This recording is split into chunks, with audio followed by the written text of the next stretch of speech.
ഇപ്പോൾ ഞങ്ങളുടെ വീടിൻ്റെ പണി നടന്നുകൊണ്ടിരിക്കുകയാണ്. അവിടെ എങ്ങനെ നല്ലൊരു വർക്കിംഗ് കിച്ചൺ അറേഞ്ച് ചെയ്യാമെന്ന് ഞാനൊരു സെർച്ച് നടത്തി. അതിൽ നിന്നുള്ള പഠനത്തിൻ്റെ അടിസ്ഥാനത്തിലാണ് ഈ വീഡിയോ. വർക്കിംഗ് കിച്ചന് വേണ്ടിയിട്ടുള്ള സ്പേസാണിത്.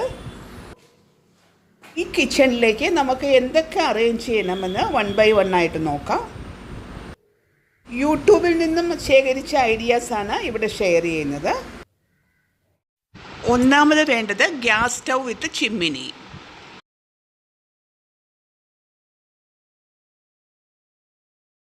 രണ്ടാമതായിട്ട് ഒരു കോർണറിലായിട്ട് ഒരു മോപ്പ് റൂം വേണം. അത് ലോങ് ആയിട്ടുള്ളൊരു ക്യാബിൻ നമ്മുടെ ക്ലീനിങ് മെറ്റീരിയൽസ് എല്ലാം വെക്കാൻ വേണ്ടിയിട്ട് അറേഞ്ച് ചെയ്യണം.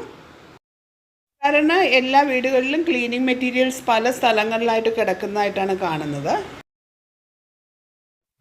മൂന്നാമതായിട്ട് വേണ്ടത് ഒരു വിക്കർ ബാസ്ക്കറ്റാണ്. വെളുത്തുള്ളി, ഉള്ളി തുടങ്ങി ഫ്രിഡ്ജിന് പുറത്ത് വയ്ക്കുന്ന വെജിറ്റബിൾസൊക്കെ അറേഞ്ച് ചെയ്യാൻ വേണ്ടിയിട്ട് 1-2 വിക്കർ ബാസ്ക്കറ്റ് തയ്യാറാക്കാം. അടുത്തത് വാട്ടർ പ്യൂരിഫയർ വയ്ക്കാനുള്ള ഒരു ക്യാബിനറ്റാണ്. ഞങ്ങൾ സെക്കൻഡ് കിച്ചണിലാണ് കുക്ക് ചെയ്യാൻ ഉദ്ദേശിക്കുന്നത്. അതുകൊണ്ടാണ് ഇവിടെ വാട്ടർ പ്യൂരിഫയർ വയ്ക്കുന്നത്. വാട്ടർ പ്യൂരിഫയറിനോട് ചേർന്നുള്ള ബാക്കിയുള്ള സ്ഥലത്ത് നമുക്ക് ക്ലീനിങ് ക്ലോത്ത്സൊക്കെ അറേഞ്ച് ചെയ്ത് വയ്ക്കാം. ഒരു ചെറിയ ക്യാബിനറ്റിൽ ലിഡ് ഹോൾഡേഴ്സ് അറേഞ്ച് ചെയ്യാം.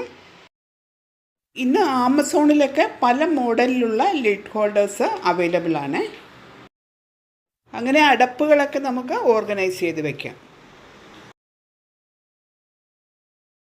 ഒരു ക്യാബിനറ്റ് നമുക്ക് തവകളെല്ലാം വയ്ക്കാൻ വേണ്ടി ഉപയോഗിക്കാം. പാത്രങ്ങളിലൊക്കെ മേളിലായിട്ട് അടുക്കി വയ്ക്കുമ്പോൾ അതിൽ പോറൽ വീഴാനുള്ള ചാൻസ് ഉണ്ട്. അതുകൊണ്ടൊരു തവ ഹോൾഡർ ഉപയോഗിച്ച് കഴിഞ്ഞാൽ അത് വളരെ നീറ്റായിട്ട് അടുക്കി വയ്ക്കാൻ പറ്റും. പല മോഡലിലുള്ള തവ ഹോൾഡേഴ്സ് ആമസോണിൽ അവൈലബിൾ ആണ്.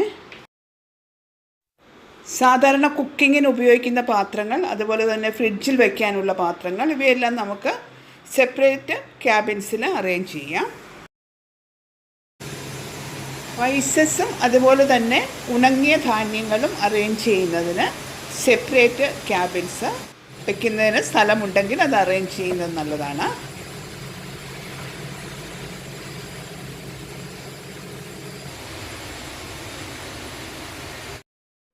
ഒരു ക്യാബിനിൽ പ്ലേറ്റുകൾ വയ്ക്കുന്നതിനുള്ള റാക്ക് അറേഞ്ച് ചെയ്യണം. ഡിഷ് വാഷർ വർക്ക് ഏരിയയിൽ സിങ്കിൻ്റെ റൈറ്റ് സൈഡിലായിട്ടാണ് ഞങ്ങൾ വയ്ക്കാൻ ഉദ്ദേശിക്കുന്നത്. അങ്ങനെ വെച്ച് കഴിഞ്ഞാൽ പാത്രങ്ങൾ എടുത്ത് വയ്ക്കാനായിട്ട് എളുപ്പമായിരിക്കും. അതുപോലെ വാഷിംഗ് മെഷീൻ വെക്കാനുള്ള സ്ഥലം മറ്റെവിടെയെങ്കിലും ഇല്ലെങ്കിൽ വർക്ക് ഏരിയയിൽ തന്നെ അറേഞ്ച് ചെയ്യുന്നത് നന്നായിരിക്കും.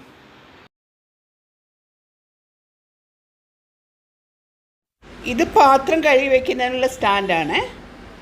നേരത്തെയൊക്കെ കൗണ്ടർ ടോപ്പിൻ്റെ പുറത്ത് ഒരു സ്റ്റാൻഡ് വെച്ചിട്ട് അതിലേക്കായിരുന്നു പാത്രം കഴുകി വെച്ചിരുന്നത്. ഇപ്പോൾ സിങ്കിന് പുറകിലുള്ള ഒരു ക്യാബിനിലാണ് ഈ സ്റ്റാൻഡ് അറേഞ്ച് ചെയ്യുന്നത്. വെള്ളം വീഴുന്നതിന് വേണ്ടി ഇതിൻ്റെ അടിയിലൊരു ട്രേ ഉണ്ടായിരിക്കും.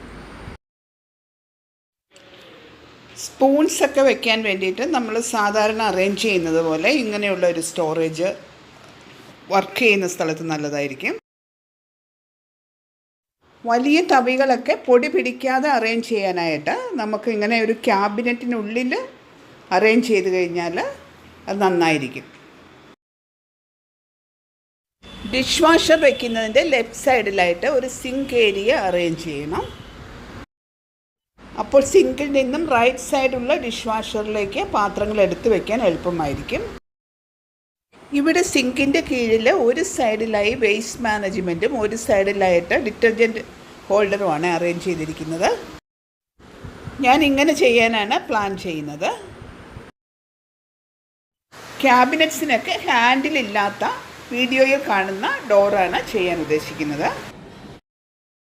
നേരത്തെ എല്ലാവരും ഒരു ക്യാബിനകത്തായിരുന്നു ഗ്യാസ് സിലിണ്ടർ അറേഞ്ച് ചെയ്തിരുന്നത്. ഇപ്പോൾ വീടിന് പുറത്ത് തന്നെ ഒരു ഗ്രില്ല് കൊടുത്തിട്ട് അതിനുള്ളിലാണ് സാധാരണ ഗ്യാസ് സിലിണ്ടർ അറേഞ്ച് ചെയ്യുന്നത്. ഞങ്ങളും ഇങ്ങനെ ചെയ്യാനാണ് ഉദ്ദേശിക്കുന്നത്. ഈ വീഡിയോയിൽ ഞാൻ വർക്കിംഗ് കിച്ചൺ അറേഞ്ച് ചെയ്യുന്നതിൻ്റെ ഐഡിയാസാണ് പറഞ്ഞിരിക്കുന്നത്. മെയിൻ കിച്ചൺ അറേഞ്ച് ചെയ്യുന്നതിൻ്റെ ഡീറ്റെയിൽസ് ഉൾപ്പെടുത്തിക്കൊണ്ട് ഞാനൊരു പാർട്ട് 2 വീഡിയോ ചെയ്യുന്നുണ്ട്.